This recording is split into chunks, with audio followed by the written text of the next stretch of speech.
Target with PS Parihar channel में आपका स्वागत है। आइए शुरू करते हैं और देख लेते हैं कि आज के दैनिक रोजगार समाचार भाग 2 की इस वीडियो में विद्यार्थी जीवन से संबंधित कौन कौन सी सूचनाएं हैं। तो वीडियो को जल्दी से लाइक कर दें, शेयर कर दें। जिन छात्रों ने चैनल को अभी भी सब्सक्राइब न किया हो तो जल्दी से सब्सक्राइब कर लें ताकि आप लोगों को इसी प्रकार की ऑथेंटिक अपडेट से सबसे पहले मिलती रहें। आगे बढ़ने से पहले एक सूचना है और विद्यार्थियों के लिए, जो विद्यार्थी किसी भी प्रतियोगी परीक्षा की तैयारी कर रहे हैं वे सभी भर्ती टेक्स्ट बुक के इस बेस्ट ऑफर का लाभ ले सकते हैं, जिसका नाम है कामयाबी एक्सप्रेस। ये ऑफर केवल 21 और 23 नवंबर के लिए केवल 3 दिन के लिए है। इनका जो ईयरली पास होता है पास प्रो, उसकी कीमत इस समय कर दी गई है मात्र 351 रुपये। और इनका एक और पास होता है पास प्रो मैक्स, इसकी कीमत कर दी गई है 439 रुपये। इसमें एक कोड लगा देंगे TWP, तो आप लोगों को 12% की और एक्स्ट्रा छूट मिल जाएगी। इसकी लिंक मैंने डिस्क्रिप्शन बॉक्स और कमेंट बॉक्स में उपलब्ध करा दी है। और इस प्लेटफॉर्म में 12 लाख से ज्यादा विद्यार्थी जुड़े हुए हैं। आप लोग भी इस ऑफर का लाभ ले सकते हैं। 12 से अधिक भाषाओं में आपको मॉक टेस्ट भी मिल जाएंगे। 800 से ज्यादा भर्तियां इसमें कवर की गई हैं, यानी कि इसी ईयरली पास से आप लोग सभी भर्तियों के मॉक टेस्ट में हिस्सा ले सकते हैं। चलिए शुरू करते हैं और बात करते हैं सबसे पहले होमगार्ड भर्ती की। 41,424 पदों पर होमगार्ड भर्ती का विज्ञापन जारी हुआ है। विज्ञापन जारी होते ही सबसे बड़ा विवाद निकल करके आ गया है उम्र सीमा में छूट को लेकर के।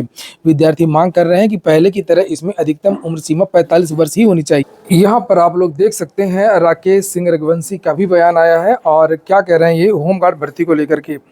और ये देखिए आप लोग अपनी बात भी कमेंट बॉक्स में रख सकते हैं कि आप लोग क्या चाहते हैं और कितने विद्यार्थी प्रभावित हो रहे हैं। लेकिन केंद्र की मांग झेलते झेलते उत्तर प्रदेश में जैसे और चीजों में यहाँ के जो छात्र छात्राएं थे उनके साथ भेदभाव हो रहा था, योगी सरकार ने इस बार ये होमगार्ड की भर्ती निकाल करके जो भेदभाव किया है, जो सवर्ण छात्रों को, सामान्य वर्ग के छात्र छात्राओं को चिढ़ाया है, उनके साथ मजाक किया है, यह बहुत ही अपमानित करने वाला है उन छात्रों के लिए, उन लोगों, उन बच्चों के लिए जो तैयारी कर रहे थे। आपने वैकेंसी निकाली, अच्छी बात है, लेकिन आपने इसमें शर्तें क्या लगा दी कि जो OBC SC कैटेगरी के जो भाई बहन हैं उनको आपने 5 वर्ष का छूट। तो यहाँ पर बताया गया है कि SC ST OBC को तो 5 साल की छूट मिल जाती है, लेकिन सबसे ज़्यादा जो नुकसान है वो समान वर्ग के विद्यार्थियों का है। और के समाचार पत्रों में भी बहुत सारी जानकारियां दी गई हैं और विद्यार्थी CM और अधिकारियों वगैरह को पत्र भेज रहे हैं, जनप्रतिनिधियों को भी पत्र भेज रहे हैं। और विद्यार्थी ज़्यादा से ज़्यादा यही काम करें क्योंकि समय कम है, आवेदन शुरू हो चुके हैं।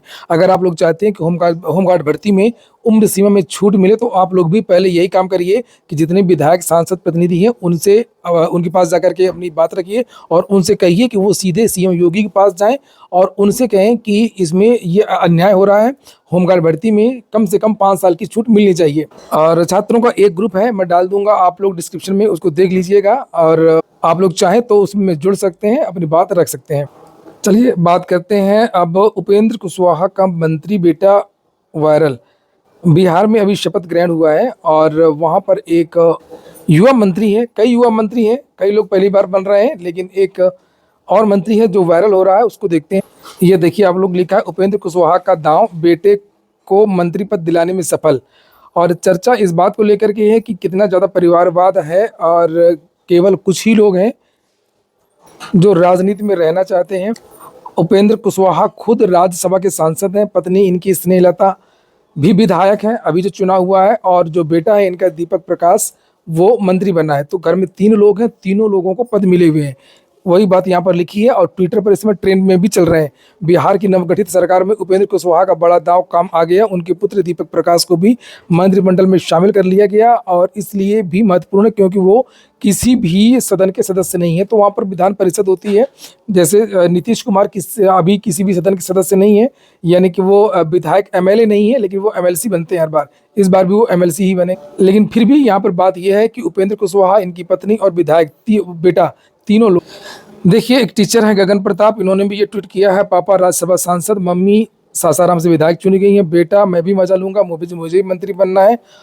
पापा ने मोदी जी से बात की और बस हो गया। उम्र 32 साल, चुनाव कभी लड़ा नहीं, जीन्स पहन इन्होंने शपथ ली। और बहुत सारे लोग आज इसको ट्वीट कर रहे हैं। आप लोग क्या कहेंगे इस पर? आप लोग कमेंट बॉक्स में अपना उत्तर दें। और अभी जो बिहार में सरकार बनी है, बीजेपी तो परिवारवाद का विरोध में बोलती है, लेकिन इन्हीं की जो एनडीए है उसमें बहुत सारे ऐसे लोग हैं जिनकी बेटा मंत्री हैं, बेटा विधायक है। यहाँ पर देख जीतन राम मांझी के बारे में भी लिखा हुआ है।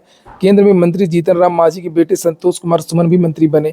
तो जैसे कहा जाता है कि नहीं, नीतीश कुमार का बेटा राजनीति में नहीं है, मोदी का बेटा बेटी नहीं है, लेकिन इनके साथ के जो लोग हैं उनके तो पूरा का पूरा परिवार है। इस पर क्या कहेंगे आप लोग? चलिए भैया, ये लोग तो मंत्री बनेंगे और बीसीसीआई के अध्यक्ष बनेंगे, आईसीसी के अध्यक्ष बनेंगे। ये नेताओं के पुत्र हैं, इनका कुछ नहीं होना है। विद्यार्थियों को तो बस एक नौकरी चाहिए बाबू की, वो किसी तरीके से बाबू बन जाए, वही बहुत है। इसलिए इन नेताओं की बहकावे में नहीं आना चाहिए। और बात कर लेते हैं अपना भर्ती की। पेट का रिजल्ट बन करके तैयार है। किसी भी समय पेट का रिजल्ट जारी हो सकता है। ज़्यादा संभावना है कि अगले सप्ताह इसका रिजल्ट जारी हो जाए, लेकिन इसके बारे में कुछ कह नहीं सकते हैं क्योंकि रिजल्ट बन करके रखा है, किसी भी समय जारी हो सकता है। और जैसे भी मीटिंग हो जाएगी और अध्यक्ष चेयरमैन का जिस दिन मूड हो जाएगा या शासन की तरफ से कोई आदेश आ जाएगा या सचिव जी का मन होगा, उसी समय आपका पेट का रिजल्ट जारी हो जाएगा। बहुत सारी भर्तियां आएंगी पेट से। और ख़ास तौर से हम बात कर लेते हैं एएसओ भर्ती को लेकर के। एएसओ में लगभग 1000 पद होंगे। चूँकि विद्यार्थी कह रहे थे कि सर क्या एएसओ की वैकेंसी आएगी कि नहीं आएगी, बहुत सारे विद्यार्थी कमेंट कर रहे थे कि सर लेखपाल की वैकेंसी तो आने वाली है, लोअर की वैकेंसी आने वाली है, तो क्या एएसओ की आएगी कि नहीं आएगी? एएसओ की निश्चित तौर पर वैकेंसी आएगी और हो सकता है कि फरवरी मार्च के महीने तक एएसओ की वैकेंसी भी देखने को मिल जाए। लगभग 1000 पदों पर 500 पदों का अधियाचन पहले ही पहुंच गया था, 500 का अधियाचन और पहुंचा है। लगभग 1000 पदों की एक बड़ी वैकेंसी एएसओ की देखने को मिल सकती है। ये जानकारी भी मांगी गई थी, ये आप लोग देख सकते हैं। 31 अक्टूबर का पत्र है जिसमें ये पूछा गया था, कमीशन यूपीएससी फॉर रिक्रूटमेंट और to the post of ASO from, ये देखिए। और इसमें यहाँ पर ये जानकारी दी गई है, ये देखिए 2 पदों के बारे में जानकारी दी गई है। एक यहाँ पर ये 225 पदों का अधियाचन भेजा गया है और एक यहाँ पर ये 501 पदों का अधियाचन भेजा गया है। तो लगभग 1000 पदों का जो विज्ञापन है आप लोगों को एएसओ का देखने का मिलेगा। तो एएसओ के जो विद्यार्थी हैं वो अपना तैयारी करते रहें। और ये हो गया आज का वीडियो आपको अच्छा लगा हो, कि काम का हो तो लाइक अवश्य कर दें। जिन छात्रों ने चैनल को सब्सक्राइब न किया हो, सब्सक्राइब कर लें। पूरा वीडियो सुनने के लिए बहुत बहुत धन्यवाद।